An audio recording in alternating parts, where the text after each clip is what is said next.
Olá! Hoje vamos ver a Carta de Hebreus. O que esse livro na Bíblia nos ensina? A Carta aos Hebreus, como é conhecida, é um dos livros no Novo Testamento cristão. Seu autor não é conhecido, o destinatário também não foi claramente descrito. Para os hebreus, nos infere, deduz por causa do conteúdo da própria carta. Nela, há menção de muita coisa referente à religião, ao sistema sacrificial dos judeus, sacerdócio, aliança com Deus. Além disso, Hebreus também fala do sofrimento. Suportar o sofrimento com fidelidade a Deus. No capítulo 10, por exemplo, fala que aquelas pessoas que receberam aquela carta tinham passado por sofrimentos antes e superaram fielmente. Só que daquela vez, na época da carta, o sofrimento estava causando alguma preocupação para aquele que escreveu. Agora parece que eles reagiram de forma diferente aos sofrimentos. No versículo 32 do capítulo 10 diz: Lembrem, porém, dos dias anteriores, em que, depois de iluminados, vocês sustentaram grande luta e sofrimentos. Tipo assim, vocês sofreram antes e permaneceram fiéis a Deus. Não passem por isso agora e destruam tudo que vocês conseguiram lá atrás. Sigam firmes, mantenham a fé agora de novo. Não abandoneis, portanto, a vossa confiança. Ela tem grande galardão. Está lá no versículo 35. No versículo 25 do mesmo capítulo, diz que alguns se afastavam da comunhão por causa dos sofrimentos.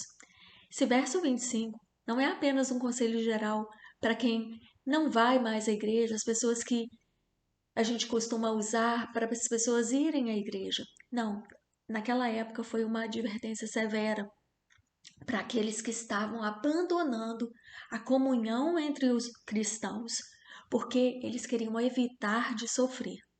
Essa é uma exortação específica. Não deixem de se reunir, como é o hábito de alguns.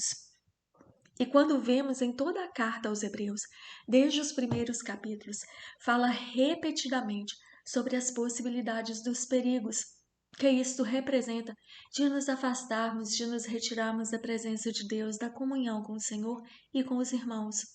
Nós não sabemos exatamente que pressão foi que eles estavam sentindo, que eles estavam sofrendo. Se era pressão social, se era martírio, provavelmente ainda não era martírio, mas foi algum tipo de sofrimento de pressão que eles estavam sentindo, que eles estavam recebendo. O foco, o tema da carta de Hebreus é a advertência para não negligenciar tão grande salvação, não se afastar, não deixar de se reunir, não se entregar à incredulidade, não endurecer o coração, não colocar Deus à prova, não abandonar a confiança, não desanimar. Como nós hoje podemos lutar contra esses riscos? E a resposta é a mesma daquela época que está na carta aos Hebreus. Relembrar, trazer à memória e celebrar a singularidade e a supremacia de Cristo sobre todas as coisas. Hebreus não vem com um conselho prático como pegue uma porta, pegue 7 chaves, faça isso, isso e isso. Ou pegue uma sala, espalhe cadeiras azuis, cadeiras vermelhas, coloque homens ali, mulheres acolá, crianças lá. Não. Hebreus diz: olhe para Jesus e ao olhar para ele, você confiará e ficará firme. Olhando para ele, você que está sofrendo verá inacreditavelmente coisas grandes em Cristo. É esta, basicamente, algo que está nos primeiros versos, como um resumo da carta e também como uma introdução à carta. Os 4 primeiros versos funcionam como a introdução e também como um fechamento para tudo que a carta apresenta. Hebreus 1-4 diz: havendo Deus outrora falado muitas vezes e de muitas maneiras aos pais pelos profetas, nestes últimos dias nos falou pelo Filho, a quem constituiu herdeiro de todas as coisas, pelo qual também fez o universo. Ele é o resplendor da glória e a expressão do ser de Deus, sustentando todas as coisas pelo poder da sua palavra.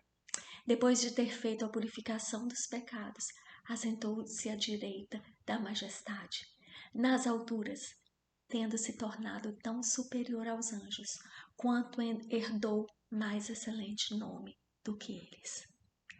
Esta é a grande celebração de Cristo.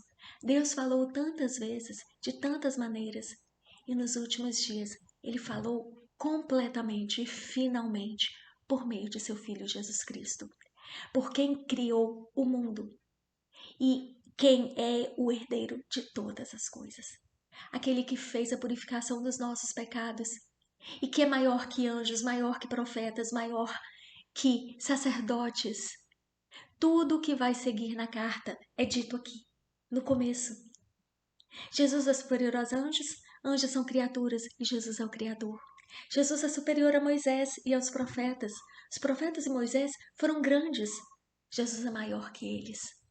Jesus é o grande e o final, o perfeito sumo sacerdote. Jesus é o sacrifício final, o cordeiro perfeito e a consumação e o consumador da nossa redenção. Jesus como a purificação dos nossos pecados para sempre. E aparece em todo o livro de Hebreus. Jesus é a palavra final de Deus e o cumprimento de todas as palavras de Deus anteriormente ditas pelos profetas. Jesus é tanto a palavra final de Deus e para Deus, quanto a palavra de Deus que cumpre todas as outras palavras de Deus e por Deus. O conteúdo principal de Hebreus confronta o sofrimento com a supremacia de Cristo. Onde tem advertências em todo o livro, há seções que celebram Jesus Cristo.